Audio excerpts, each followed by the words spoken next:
Bismillahirrahmanirrahim.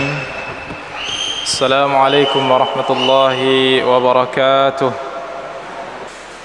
Innal hamdalillah nahmaduhu wa nasta'inuhu wa nastaghfiruhu wa na'udzu billahi min shururi anfusina wa min sayyiati a'malina.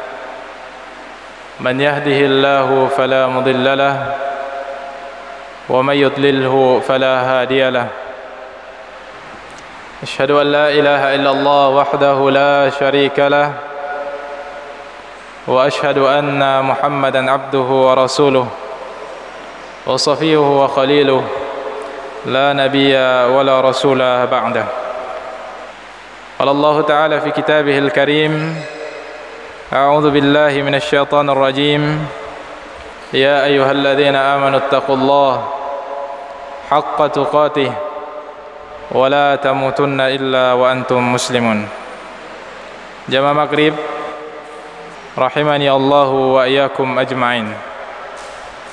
Alhamdulillah, kita kembali memuji dan senantiasa meningkatkan rasa syukur kita kepada Allah Subhanahu wa taala dan terus meningkatkan rasa syukur kita kepada Allah Subhanahu wa taala atas sekian banyak nikmat yang Allah Subhanahu wa taala terus berikan kepada kita, dan kita senantiasa merasakan nikmat Allah Subhanahu wa taala mulai kita berada di alam rahim ibu kita sampai kita meninggalkan atau menghembuskan napas terakhir kita di dunia.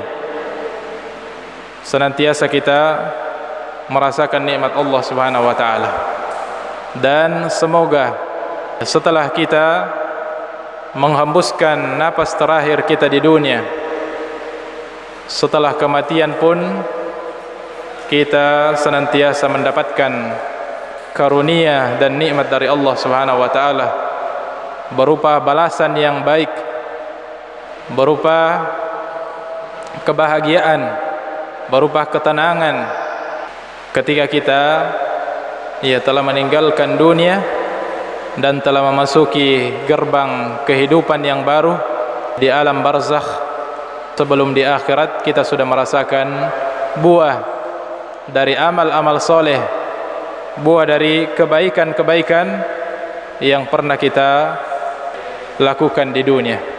Kita sudah mulai memanen buah dari benih-benih kebaikan yang pernah kita tanam di dunia yang merupakan mazra'atul akhirah, di dunia yang merupakan ladang, di dunia ini yang merupakan sawah, ladang daripada negeri akhirat. Faman ya'mal mithqala dzarratin khairan yarah. Siapa yang di ladang di dunia ini dia banyak menanam benih kebaikan, bahkan sebesar biji sawi, biji dzarrah pun kebaikan itu pasti dia akan dapatkan buahnya nanti di akhirat. Wa may ya'mal mithqala dzarratin syarran yarah. Dan sebaliknya, siapa yang di dunia banyak menanam benih-benih keburukan, bahkan meskipun sebesar biji sawi, biji dzarrah, itu pun dia akan panen nanti kelak di akhirat. Maka di antara hal yang kita sangat berharap atau merupakan hal yang sangat kita harapkan untuk kita bisa memanen kebaikan-kebaikannya nanti di akhirat adalah waktu-waktu yang kita lewati berada di majelis-majelis ilmu. Di antara amalan-amalan yang kita sangat harapkan untuk kita nikmati kelak kebaikannya atau kita panen kebaikannya dan pahalanya kelak di akhirat adalah waktu-waktu yang kita lalui kita bersimpuh duduk di majelis ilmu. Salawat dan salam senantiasa kita kirimkan kepada qudwah kita, teladan kita Rasulullah sallallahu alaihi wasallam.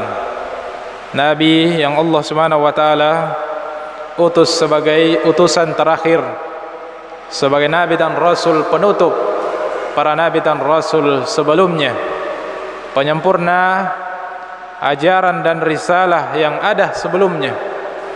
Siapa yang meneladani beliau, siapa yang mengikuti risalah beliau, dialah yang selamat, dialah yang mendapatkan nikmat yang sangat besar berupa hidayah.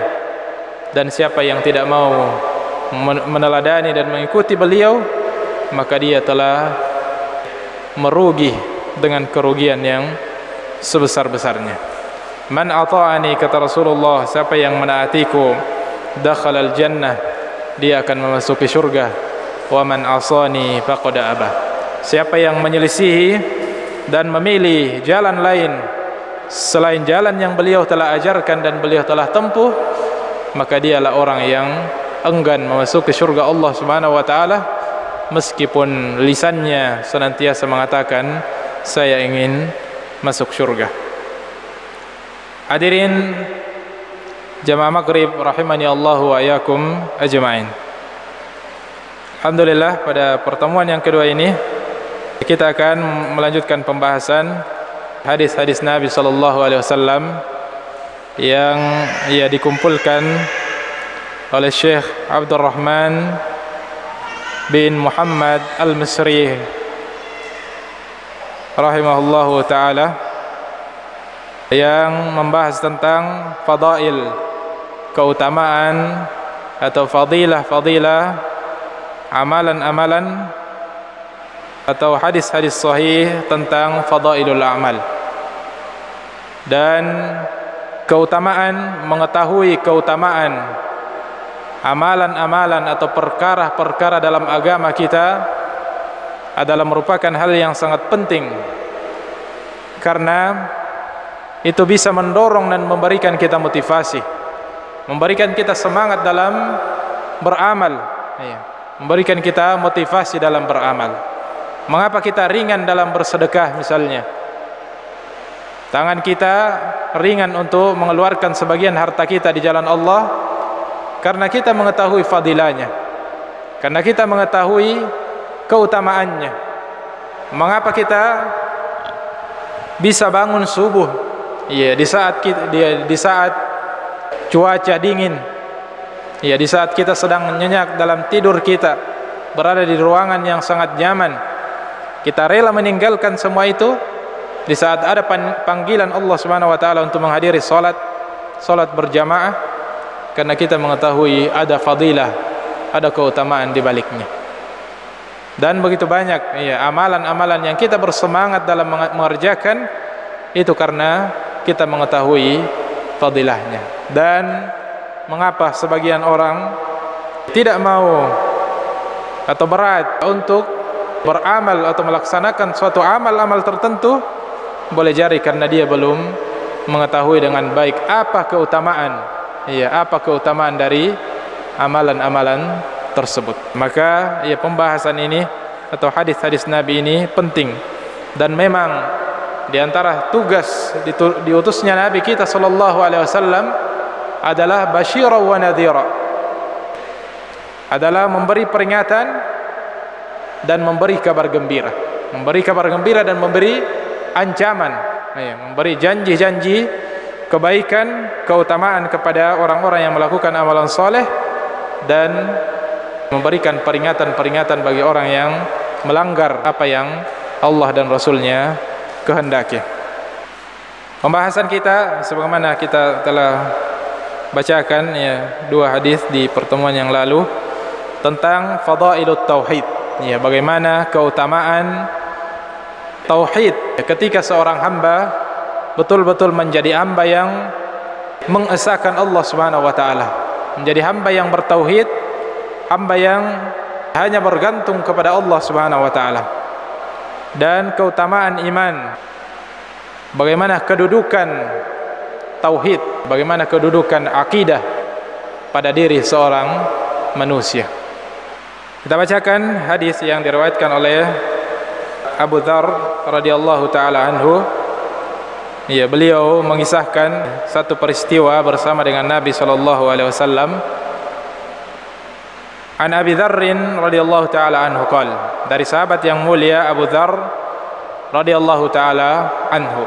Ya, Abu Dzar adalah satu di antara sahabat yang minas sabiqin al-awwalin, di antara sahabat-sahabat yang awal-awal masuk Islam.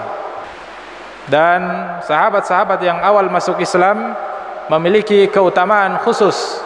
Mereka adalah orang-orang yang sahabat-sahabat istimewa. Pada umumnya sebuah sahabat Nabi SAW adalah orang-orang yang mulia, dan mereka lah generasi terbaik, dan zaman mereka adalah zaman terbaik. Ya, mengapa zaman mereka menjadi zaman terbaik?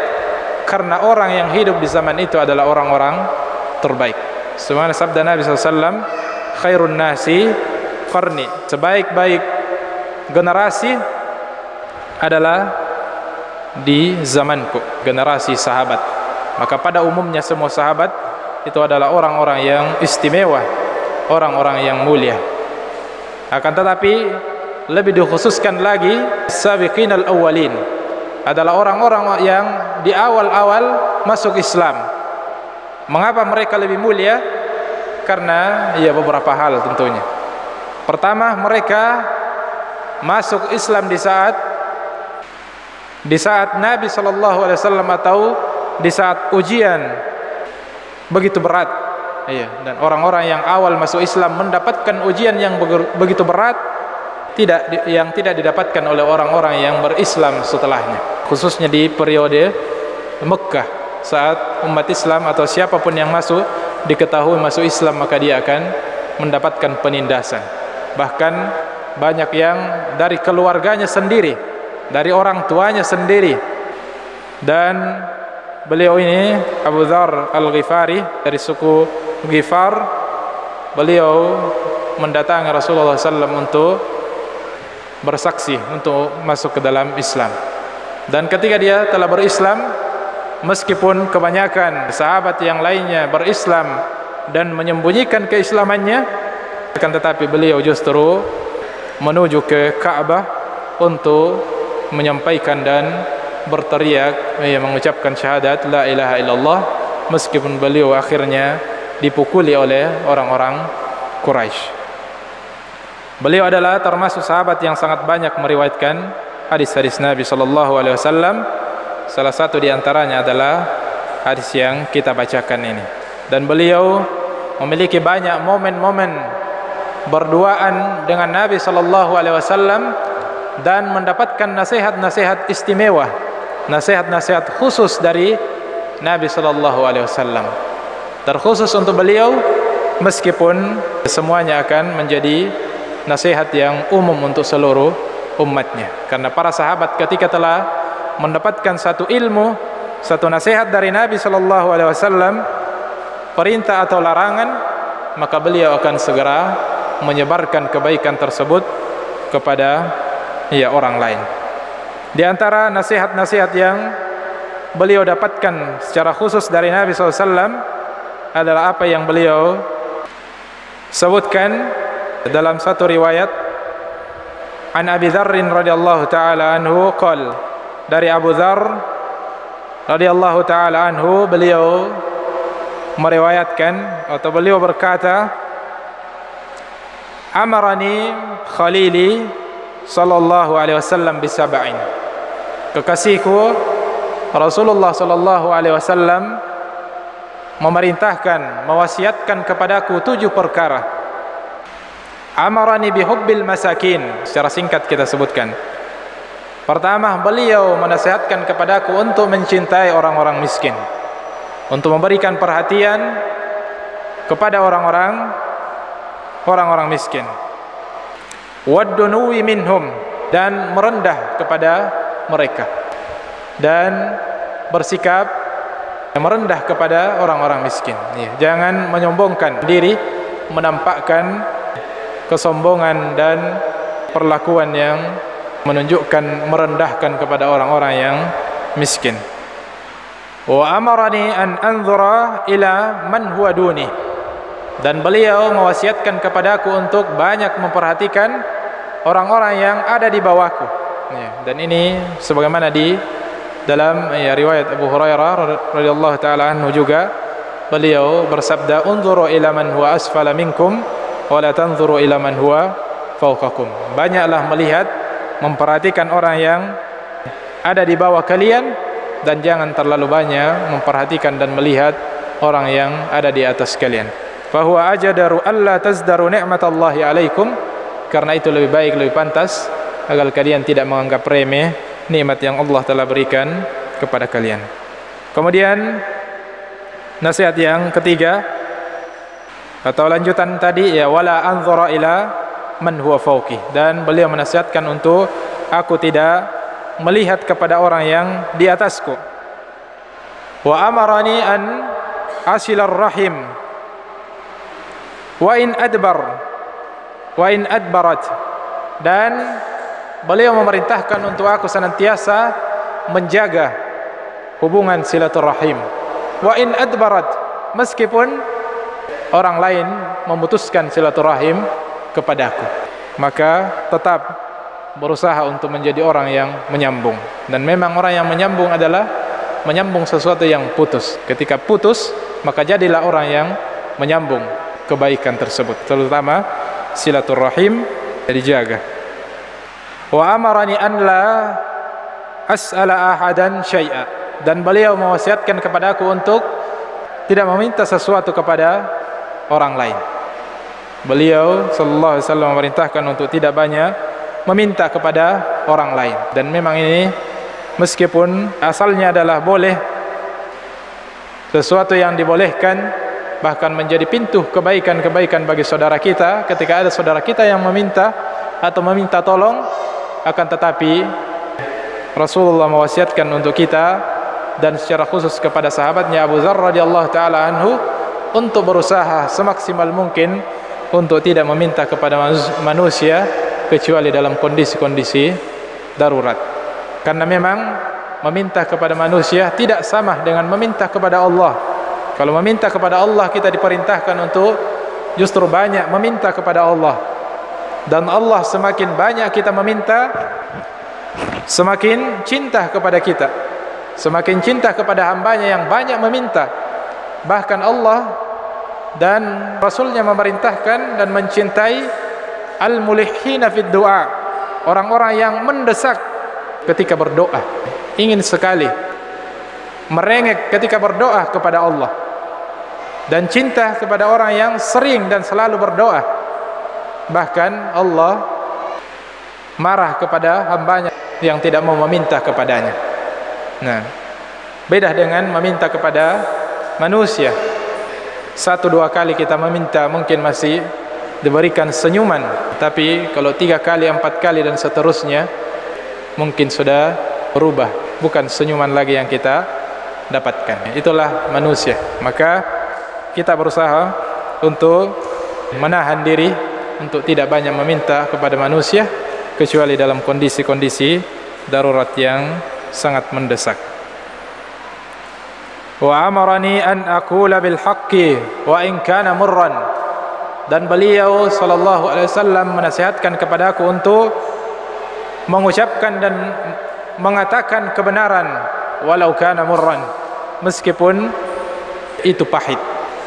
Kul khaira kul haqqan walau kana murran, ya, katakan kebenaran itu meskipun pahit. Dan ini nasihat Nabi SAW kepada Abu Dzar radhiyallahu taala anhu, untuk beliau tetap mengucapkan kebenaran, menyampaikan kebenaran meskipun pahit, meskipun akibatnya akan kita rasakan. Wa amarani alla akhafa fillahi lawmata laim, dan beliau menasihatkan kepadaku untuk aku tidak takut dari celaan manusia karena berada di jalan yang benar atau berada di jalan Allah Subhanahu wa taala. Wa amarani an uktsira min qaul, dan kemudian beliau memerintahkan kepadaku, kata Abu Dzar, untuk memperbanyak ucapan la haula wala quwata illa billah, ya, untuk memperbanyak ucapan la haula wala quwata illa billah, tidak ada daya dan kekuatan kecuali dari Allah Subhanahu wa taala. Fa innahunna min kanzin tahtal arsy, karena ucapan itu adalah satu perbendaharaan yang sangat berharga yang disimpan di bawah arsy Allah Subhanahu wa taala. Ini diantara keistimewaan beliau ketika mendapatkan nasihat-nasihat khusus dari Nabi sallallahu alaihi wasallam, dan beliau sering mendapatkan momen-momen ia berdua dengan Nabi sallallahu alaihi wasallam dan mendapatkan nasihat dari manusia yang paling mulia tersebut. Di antaranya adalah hadis ini. Kita lanjutkan. Abu Dzar mengisahkan, kharajtu lailatan minal layali. Saya keluar di satu malam. Fa idza Rasulullah sallallahu alaihi wasallam yamshi wahdah. Dan ketika saya keluar, ternyata saya menjumpai Nabi sallallahu alaihi wasallam berjalan bersendirian. Wa laisa ma'ahu insanun, dan beliau berjalan tanpa ada yang menemani. Ya, dan ini di satu pelajaran bahwasanya beliau, meskipun beliau adalah orang yang sangat penting atau bahkan kedudukan beliau di atas dari raja dan orang-orang pembesar negara yang lainnya, akan tetapi beliau akan berjalan atau sering keluar dan berjalan tidak membutuhkan bodyguard, ia tidak membutuhkan pengawas khusus, karena beliau adalah seorang nabi yang selain beliau memang pemberani, beliau juga karena tawakalnya kepada Allah Subhanahu wa taala, dan beliau adalah orang yang senantiasa mendapatkan perlindungan dari Allah Subhanahu wa taala. Qala fa dhanantu annahu yakrahu an yamshiya ma'ahu ahad. Maka aku menyangka beliau sedang tidak ingin bersama dengan orang lain, sedang ingin berjalan bersendirian, tidak mau ditemani. Abu Dzar meriwayatkan, faja'altu amshi fi dhillil qamar, maka aku berjalan berada di belakangnya. Faltafata fara'ani, akan tetapi beliau menoleh ke belakang. Fara'ani, maka beliau melihatku. Faqal, maka beliau sallallahu alaihi wasallam berteriak, man hadza, siapa itu? Qultu Abu Dzar, ya, maka aku menjawab, saya Abu Dzar. Dan ini satu pelajaran juga ketika kita ditanya, dan di riwayat hadis yang lain beliau membenci ketika ada seseorang yang ditanya dalam keadaan tidak dilihat orangnya, mengatakan siapa, dan hanya mengatakan saya. Ada riwayat di hadis yang lain menyebutkan ada seorang sahabat yang bertamu di rumah Nabi sallallahu alaihi wasallam dan mengetuk pintu, dan Nabi bertanya dari dalam mengatakan, man, siapa? Sahabat tersebut hanya mengatakan saya. Maka Nabi sallallahu alaihi wasallam dengan nada yang tidak senang, ana, saya. Ya, jadi Nabi tidak senang, dan sunnahnya ketika kita mengetuk pintu misalnya atau dipanggil dan kita tidak dilihat orang lain, untuk kita menyebutkan nama kita. Ya, khususnya ketika kita bertamu. Terusnya ketika bertamu di rumah, meskipun di rumah orang yang kita kenal, akan tetapi ketika kita bertamu dan ditanya siapa, maka sebutkan nama. Beliau sebagaimana yang beliau contohkan, saya Abu Dzar. Maka Nabi SAW memanggil, ya Abu Dzar, ta'ala, wahai Abu Dzar, kemari.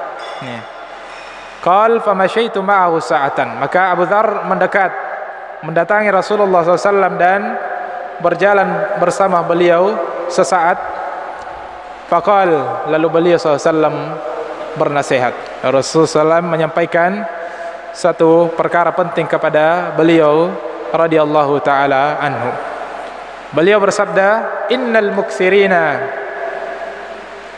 humul muqilluna yaumal qiyamah.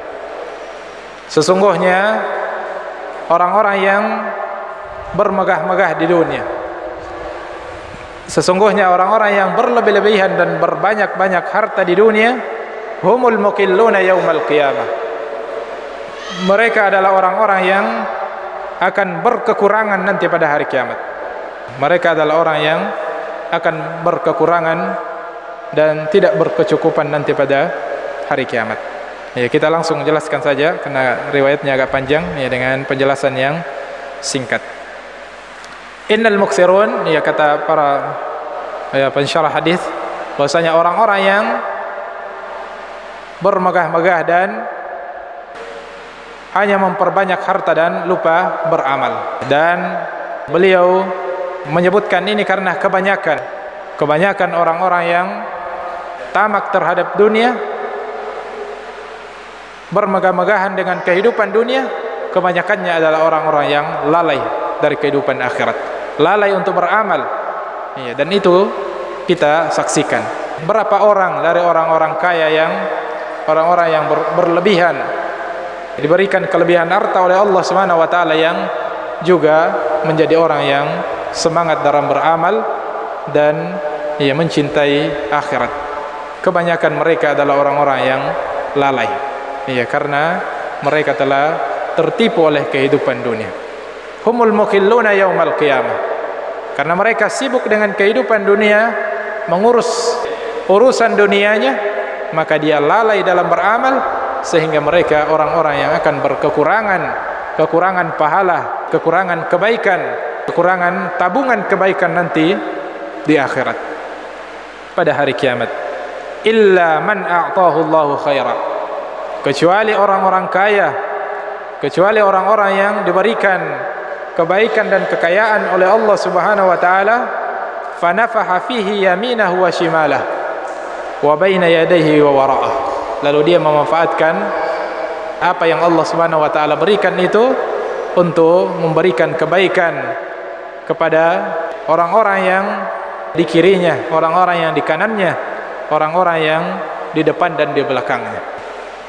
Atau ya, wa amila fihi khaira, dan kecuali orang-orang yang diberikan banyak kebaikan dan harta oleh Allah Subhanahu wa taala, akan tetapi dia jadikan sebagai jembatan harta dan kelebihan dunia itu sebagai jembatan, sebagai wasilah untuk beramal dan menabung untuk kehidupan akhirat. Ya, dan ini memang ya adalah satu perkara yang berulang kali Nabi kita sallallahu alaihi wasallam wasiatkan, berulang kali untuk beliau sallallahu alaihi wasallam peringati umatnya. Bahkan beliau mengatakan, lal faqra akhsha alaikum, wahai umatku, bukan kemiskinan yang aku khawatirkan jika menimpa kalian. Lal faqra akhsha alaikum, walakin akhsha alaikum an tubsata lakumud dunya fatanafasuha kama tanafasuha. Akan tetapi yang saya khawatirkan untuk kalian, ya bahkan dinasihatkan kepada para sahabat secara langsung, yang saya khawatirkan kepada kalian wahai para sahabatku adalah ketika dunia telah terbuka untuk kalian, dunia sudah dimudahkan untuk kalian dapatkan, fatanafasuha kama tanafasuha, maka kalian akan berlomba untuk mendapatkan yang terbanyak, sebagaimana orang-orang terdahulu berlomba untuk mendapatkan yang terbanyak dari dunia. Fatuhlikakum kama ahlakathum, maka dunia akan membinasakan kalian sebagaimana telah membinasakan kaum-kaum sebelum kalian.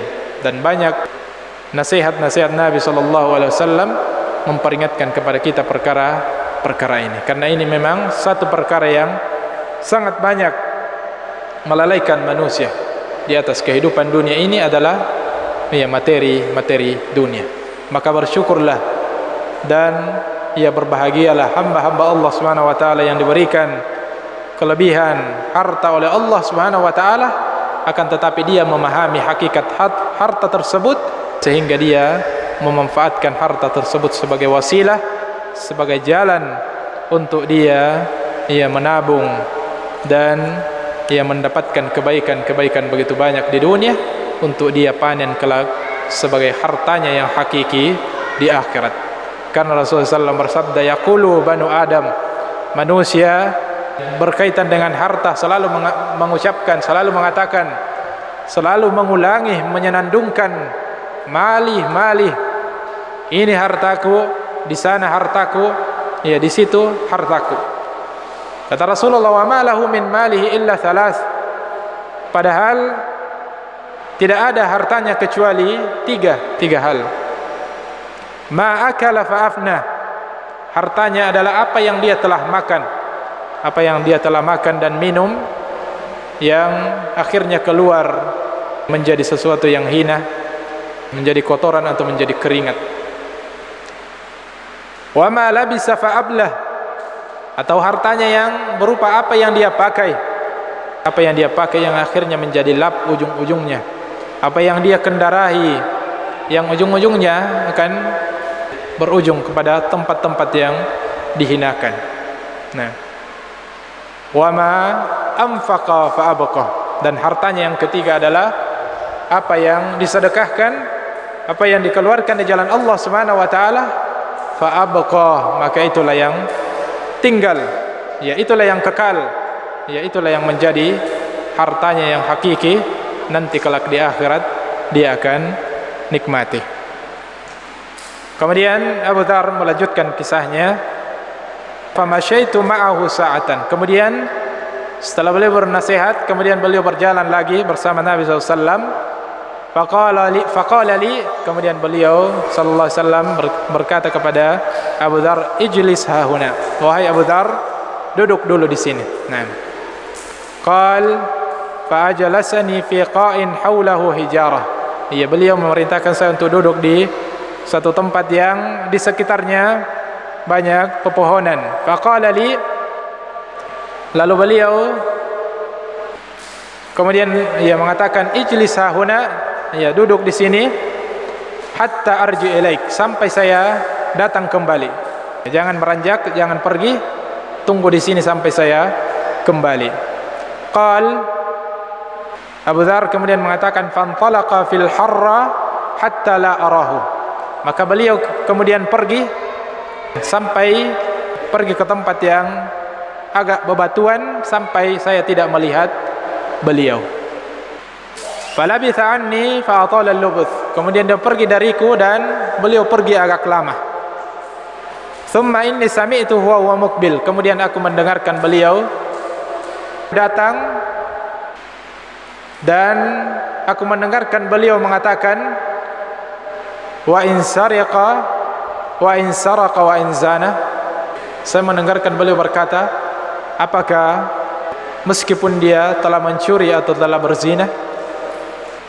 Qal falamma jaa lam asbir hatta qultu. Ketika beliau telah datang, maka Abu Dzar sudah tidak sabar ingin bertanya, mengapa beliau bicara sendirian dan mengatakan apakah meskipun dia telah mencuri atau telah berzina. Maka beliau, Abu Dzar penasaran, maka beliau segera bertanya, ya Nabi Allah, wahai utusan Allah Subhanahu wa taala, man tukallimu fi janibil harrah? Siapa yang engkau, dengan siapa engkau berbicara di balik bebatuan tersebut? Ma sami'tu ahadan yarji'u ilaika syai'a. Ya, aku tidak mendengarkan jawaban dari pertanyaanmu. Engkau saya akan berbicara sendirian. Aku tidak mendengarkan jawaban dari pertanyaanmu. Kepada siapa engkau bertanya? Qal, beliau kemudian bersabda, dzalika Jibril alaihi salam arada li fi janibil harrah. Itulah Jibril alaihi salam yang mengundangku untuk bertemu di padang yang bebatuan. Jadi beliau berjalan bersendirian di malam hari itu karena ya undangan, panggilan dari Jibril untuk dia bertemu di suatu tempat. Qal, ya beliau bersabda, basyir ummataka, atau qal, ya Jibril berkata, basyir ummataka annahu man mata la yusyrik billahi syai'a dakhala al-jannah.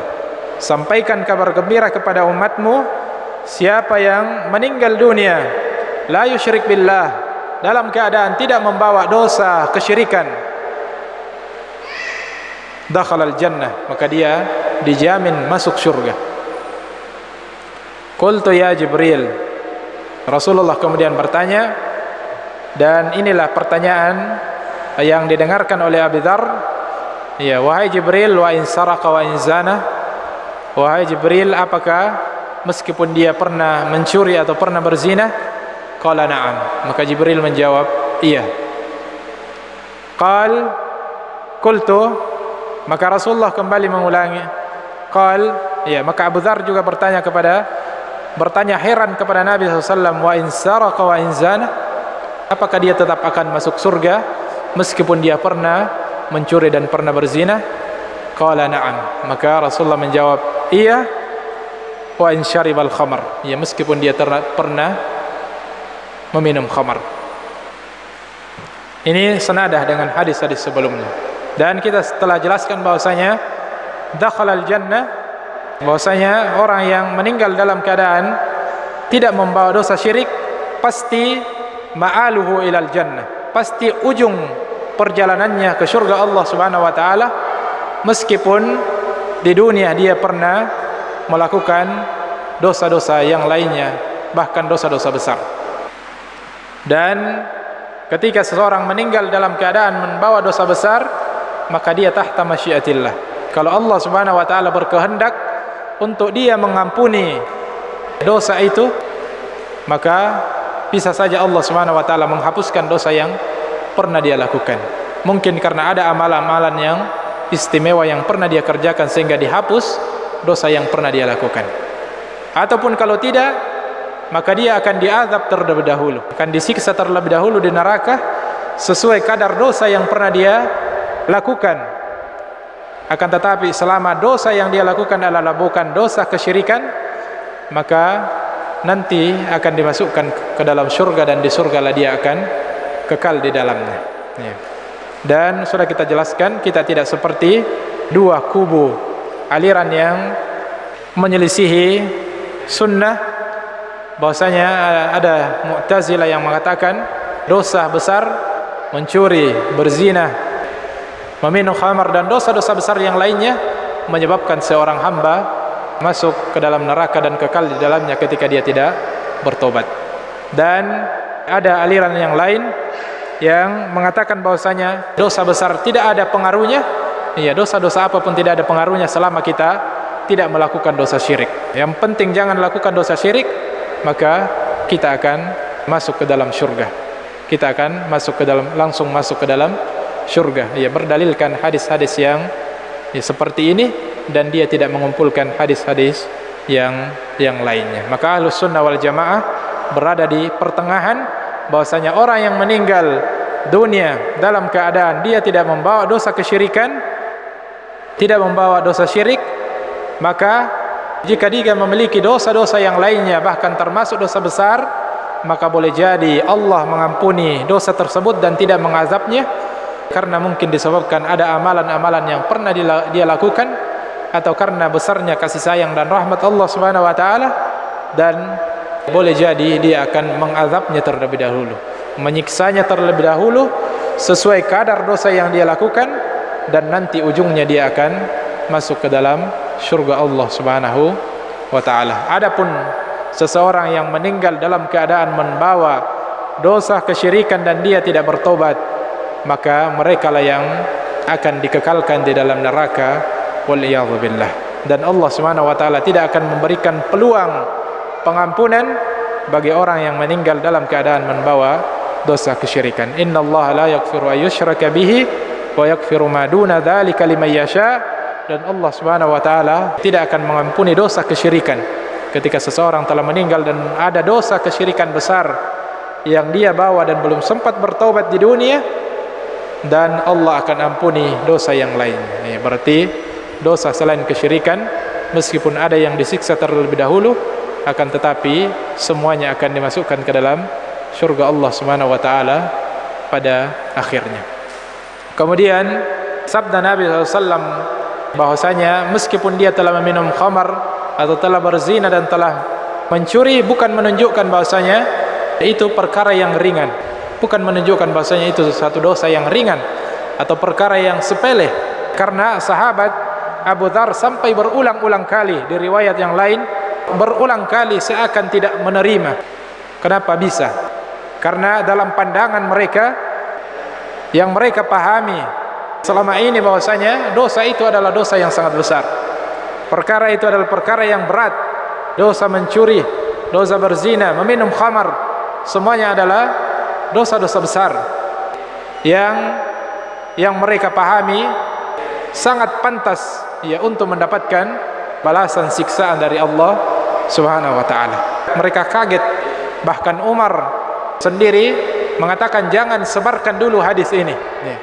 Kembali lagi perjelas kepada Nabi sallallahu alaihi wasallam karena ini berbahaya.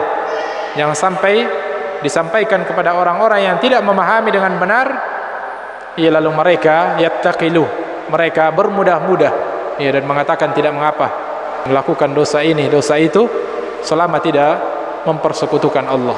Maka ini perkara yang atau pemahaman yang keliru ketika kita memahami hadis-hadis seperti ini.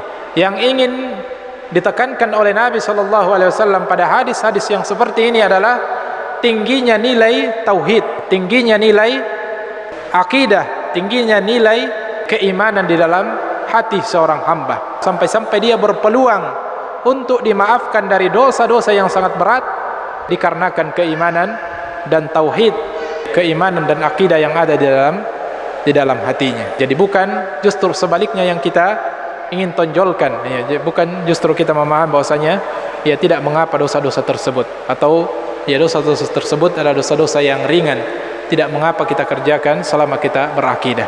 Maka ini tidak benar. Yang ingin ditekankan pada hadis-hadis yang seperti ini adalah bagaimana kita terus menguatkan akidah kita, mempelajari akidah yang benar agar kita betul-betul menjadi muslim yang memahami akidah dan keyakinan yang benar, sehingga kita tidak terjerumus pada praktek-praktek kesyirikan yang bisa menodai dan merusak perkara yang paling berharga yang merupakan kunci surga Allah Subhanahu wa taala, yaitu akidah, tauhid atau iman yang ada di dalam hati kita. Ini yang bisa kita sampaikan pada kesempatan malam hari ini. Semoga ada manfaatnya. Segala yang benar ya datangnya dari Allah Subhanahu wa taala. Jika ada yang keliru itu dari kesalahan dan kelemahan kami secara pribadi, maka silahkan diluruskan jika ada yang keliru, dan kita beristighfar kepada Allah Subhanahu wa taala dengan doa kafaratul majlis. Subhanakallahumma wa bihamdik, asyhadu an la ilaha illa anta wa astaghfiruka wa atubu ilaik. Wassalamu alaikum warahmatullahi wabarakatuh.